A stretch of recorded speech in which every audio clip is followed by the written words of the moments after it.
Qur'an-ı Kərimdə Bəqərə surəsi 165-ci ayəyə nəzər salaq. Bismillahirrahmanirrahim. Və minən-nasi men yettəxiz min dunillahi endadən. Endad nid kəlməsinin cəmidir. Nid oxşar, bənzər deməkdir, amma burada büt. Allahdan başqa ibadət etmək üçün bir büt.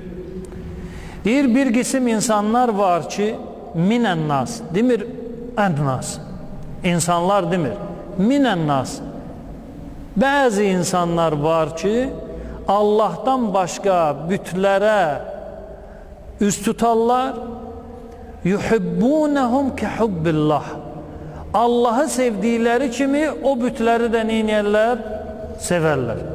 Deməli, Allahı sevirsən, Məkkə müşrikinə müraciət edirəm. Bəli. Bəs bu Nisr, Ya'uqa filan, Lat, Hübəl və bu bütlər onları da. Fərq var mı? Hələ onlar da Allahdır, Allah kimi sevirəm onları da. Həmən bu Allahla yanaşı məhəbbət nədir? İnsanı dindən çıxardır. Peyğəmbər öz qızı Fatiməni sevirdi, sevirdi. Kürəkənini sevirdi, sevirdi. Nəvəsini sevirdi, sevirdi. Müsəlmanı, mömini sevirdi, sevirdi. Allahı sevirdi, sevirdi. Bu necə olacaq? Ay maşa, kehubbillah deyir. Peyğəmbərdən soruşuruq, ya Rəsulallah, Fatiməyə olan məhəbbətin, Allaha olan məhəbbətin kimidir, mislindədir? Deyəcək, yox, Allaha xatirdir. Nuh əleyhissalam evladın müəyyən müddətə qədər neynədi? Bir evlad kimi sevdi. Amma cəhənnəm əhli xətm hökmü çıxandan sonra nə oldu?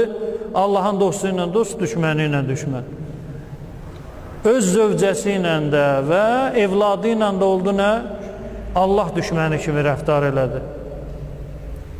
Gəmiyə minəndən sonra ürəyində narahatçılıq hissi olmadı ki, ay mənim oğlum, ay mənim zövcəm, bunlar batar, boğular filan, vay halım xərab oldu. Yox, batsınlar. Allahdan uzaq düşüblərsə, onların hələ cəzası məhv olmadı. Allahın qəzəbinə düçar olmadı. Allah kimi sevmək olmaz. Hub fillah olar. Allaha xatir sevə bilərsən. Allaha yaxınlaşmaq üçün sevə bilərsən. Amma kehubbillah, Allah məhəbbəti kimi sevmək nədir? Şirkdir. Təzədən təkrar edirəm. Yuhibbunehu kehubbillah. Vəllezine amenu əşəddu hubben lillah. Amma iman gətirən şəxslər Allaha nədir? Daha şiddətli, daha yüksək səviyyədə məhəbbətləri vardır. Və onların məhəbbəti nədən ibarətdir? Sevgidən və nifrətdən. Bütlərə nələri var idi? Nifrəti.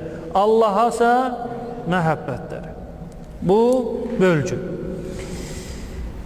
Deməli, bizə bəlli oldu ki, Allahı sevmək, Allaha xatir sevmək, bir də Allahla yanaşı kehubbillah, Allahı sevdiyin kimi sevmək. Bu üçüncü şirkdir. Bu işi kim görsə, həmən o insan dində deyil, tövbə eləməlidir və Allahdan bağışlanmaq tələb etməlidir.